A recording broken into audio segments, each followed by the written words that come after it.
Alors, pour rentrer dans le vif du sujet, vous avez déjà bien parlé des concepts de l'économie bleue.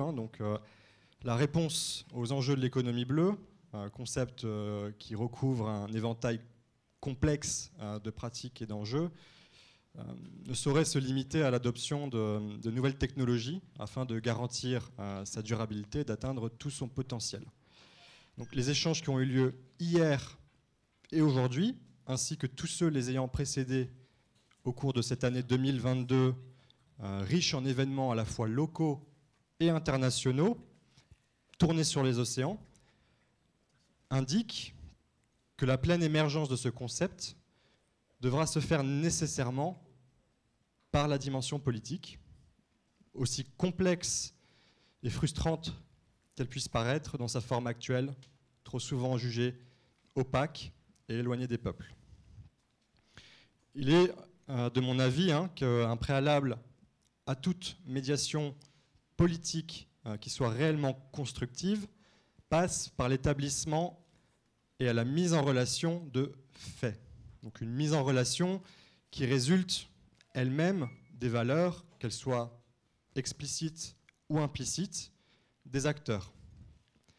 Donc, loin d'épuiser ce qui pourrait être dit du réel, que nous ne pourrions de toute façon pas aborder dans sa globalité, ces faits permettent simplement, et c'est déjà beaucoup, de poser un point de départ commun, de créer un socle propice à la construction d'une réflexion collective argumentée.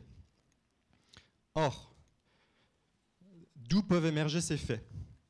Si la méthode scientifique permet de révéler des faits tels que la montée du niveau des océans liée au réchauffement climatique, l'impact délétère de l'acidification des océans sur la santé des récifs coralliens, ou encore l'impact de la pollution sonore générée par le transport mondialisé des marchandises par porte-conteneurs sur la capacité de nombreuses espèces marines d'interagir avec leur environnement, les mettant en danger, les faits ne sauraient provenir que du seul discours scientifique. Pour vous donner un exemple, pas plus tard qu'hier soir, nous entendions au journal télévisé de TNTV, alors juste avant ou juste après une intervention très pertinente de Pascal Lamy, le témoignage d'un pêcheur aguerri nous expliquant avec une inquiétude certaine devoir s'aventurer systématiquement toujours plus loin pour des prises toujours plus petites. Peu après, au journal télévisé de Polynésie la Première, nous avons vu un reportage sur les dangers posés par une utilisation incontrôlée du spot de surf de Te Aupo, se traduisant par le quasi-chavirage d'un poti marara. Je pense que beaucoup d'entre vous ont vu les vidéos. Donc, ces expériences vécues constituent également des faits qui viendront alimenter à leur tour le processus de décision politique. Donc, le but de mon intervention aujourd'hui est de vous montrer brièvement ce que la discipline économique peut apporter à l'élaboration des politiques publiques liées à l'économie bleue. Donc, pour faire simple, en tant que discipline académique, l'économie est une branche du savoir qui étudie la manière dont la société gère ses ressources limitées. Et l'économie donc tente de mettre en évidence les choix qui s'offrent à nous. Discipline éminemment sociale, elle aborde cette question sous le prisme des comportements humains, source et produit de différentes contraintes institutionnelles ou environnementales. Il serait possible de passer des heures, voire des jours entiers à disserter quant à la nature de la discipline, et au moins autant de jours pour en poser les limites.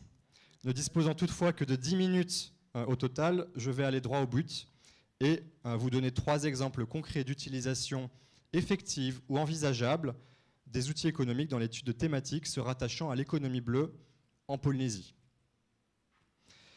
Donc, premier exemple. En s'appuyant sur les observations récoltées par d'autres disciplines, telles que la biologie marine, la climatologie ou encore la médecine, l'économie peut tenter de quantifier les coûts économiques implicites et explicites générés par les manifestations du dérèglement climatique. Il sera par exemple possible d'estimer l'impact de catastrophes naturelles telles que les cyclones, les efflorescences algales ou les sécheresses, amenées à devenir plus fréquentes et plus dévastatrices dans les décennies à venir. Et donc, on peut étudier leur impact sur le secteur touristique, notamment en Polynésie française, qui dépend beaucoup d'un tourisme tourné sur la mer. Donc on pourrait étudier l'impact de ces catastrophes sur les recettes touristiques, la fréquentation, les habitudes, etc. etc. Et c'est justement le cadre d'un projet de recherche que je mène actuellement avec le professeur Monder Sali, expert reconnu du tourisme, que nous avons la chance d'avoir à l'Université de la Polynésie française depuis peu et qui remplace le non moins excellent Sylvain Petit. Bon, je m'égare en flatterie. Donc, deuxième exemple, la théorie des jeux, une branche des mathématiques ayant trouvé racine dans d'autres disciplines, allant de l'économie à l'informatique en passant par la génétique, a permis de mettre en évidence les dynamiques responsables de la détérioration des biens communs, tels que les stocks de thon. Elle a mis en évidence la dimension profondément humaine du problème, se résumant à un conflit entre rationalité individuelle, désireuse de maximiser son seul profit économique, sans prendre en considération l'impact de son activité sur l'état de la ressource, par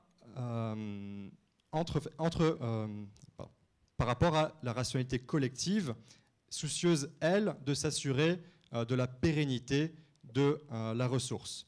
Donc cette recherche a illustré l'importance du rôle joué par les structures dans la régulation des comportements individuels. Et c'est notamment tout l'objet du Rahui, pratique collective ancestrale qui vise à encadrer les comportements individuels. Et je me réjouis de constater la popularité grandissante d'une telle mesure, révélant une compréhension intime de l'importance des enjeux environnementaux de notre temps, ainsi qu'une capacité de mettre ou de remettre, comme c'est le cas pour le Rahui, en place des institutions collectives à même de corriger un problème qui ne saurait de toute évidence pas se résoudre de lui-même. Donc, l'économie, en troisième exemple, peut appuyer également la refonte du secteur de la perle, en proie, comme vous le savez, à de grandes difficultés depuis maintenant 3 décennies. De nombreuses inconnues aujourd'hui nous empêchent de nous accorder pleinement sur la marche à suivre pour redresser le secteur. L'économie, grâce à ces outils statistiques qu'elle a développés dans le cadre d'une branche de la discipline appelée économétrie, permettrait notamment, en s'appuyant sur les données recensées par la Direction des ressources marines, par l'Institut de la statistique de la Polynésie française ou par les producteurs et productrices eux-mêmes ou elles-mêmes, d'estimer la relation qui existe, par exemple, entre la distribution de la qualité des perles mise en vente sur le marché et le prix moyen de la perle au gramme. Il serait également envisageable d'estimer une courbe de demande mondiale pour la perle noire de Tahiti, qui nous permettrait du coup de tenter de prédire l'impact d'une augmentation ou d'une diminution de la quantité de perles mises sur le marché sur les recettes du secteur de la perle.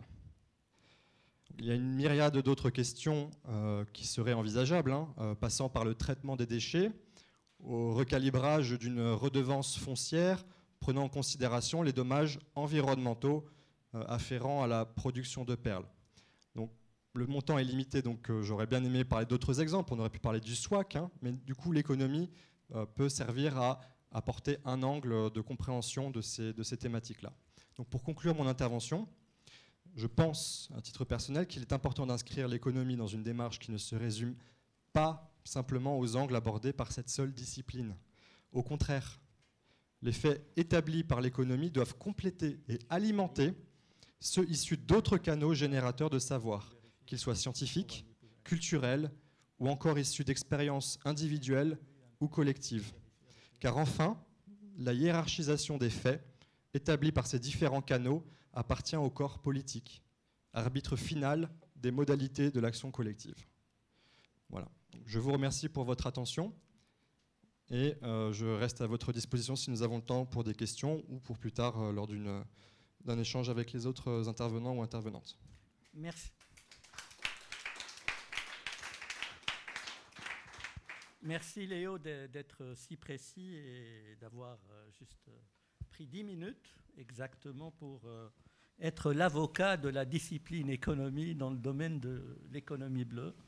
Alors si vous avez des questions à Léo, s'il vous plaît. Questions?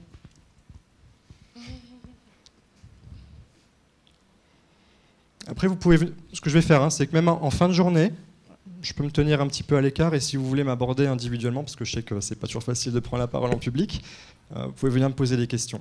Sinon, vous pouvez m'envoyer un mail, leopold.biardeau, vous avez mon nom sur le programme, @upf.pf ou gmail.com. Donc ce sera un plaisir de pouvoir échanger avec celles et ceux qui le désirent. Je me permets d'intervenir rarement. Permets-toi. Je suis un peu timide. Mais en fait, voilà, j'ai une question très rapide qui a été mentionnée hier, à savoir l'aspect global de ces problèmes. Et donc, l'économie est une science imparfaite, nous le savons, nous le reconnaissons, nous économistes. Et donc, nous avons des limitations, tout comme le marché. Et ma question est la suivante. Comment penses-tu qu'on puisse résoudre un problème global avec tant de divisions, de fractures dans le monde d'aujourd'hui? Et manque de coopération surtout. Voilà, en 3 mots. Non, c'est vraiment la question pertinente. Et c'est aussi pour ça que j'ai choisi d'ancrer ma présentation, non pas tant sur l'omnipotence des outils économiques, mais vraiment d'insister sur la filiation de l'économie à des considérations qui resteront de toute façon politiques. Et donc, pour moi, la réponse... Alors, on pourrait partir sur des débats, ne serait-ce qu'au sein de la discipline économique. Il y a différentes branches. Il y a la microéconomie, qui est plutôt mon courant de formation, qui s'intéresse à des marchés donnés ou des comportements d'usagers donnés. Vincent Dropsy, que nous avons ici, est macroéconomiste. Lui s'intéressera plutôt à des considérations telles que les taux de change, l'inflation, qui concerne des pays entiers, ou le produit intérieur brut. Et déjà, entre ces deux sous-branches d'une même discipline, c'est loin d'être une harmonie heureuse et parfaite. Et il y a de grandes questions qui se posent encore aujourd'hui, de la capacité en fait de partir des conclusions d'une des branches et de les généraliser. Donc, par exemple, de plus en plus, la macroéconomie va s'appuyer sur des résultats microéconomiques, mais ce n'est pas toujours très fluide, parce que les dynamiques qu'on pourrait observer à une échelle donnée ne se généralisent pas toujours. Et tu le disais, donc il est très important d'être humble par rapport à ce que nous avons à offrir. Et donc, systématiquement, je pense qu'il en va de notre honnêteté intellectuelle d'insister sur les limites. Et l'épistémologie, ce n'est pas un gros mot. Il faut être capable vraiment de réfléchir sur les circonstances qui sont génératrices de savoir au sein d'une discipline donnée. Et je pense que c'est ce qui, entre autres, permettra de rétablir une certaine légitimité du discours scientifique qui a tellement à apporter, et permettra aussi du coup de redonner confiance, je pense, aux citoyens, et peut-être de mettre en place des institutions politiques à même justement de réfléchir à la fois sur le temps long, mais aussi sur les enjeux qui nous touchent, les inégalités qui nous touchent aujourd'hui. Merci beaucoup, Léopold. Avec plaisir. Merci Léo.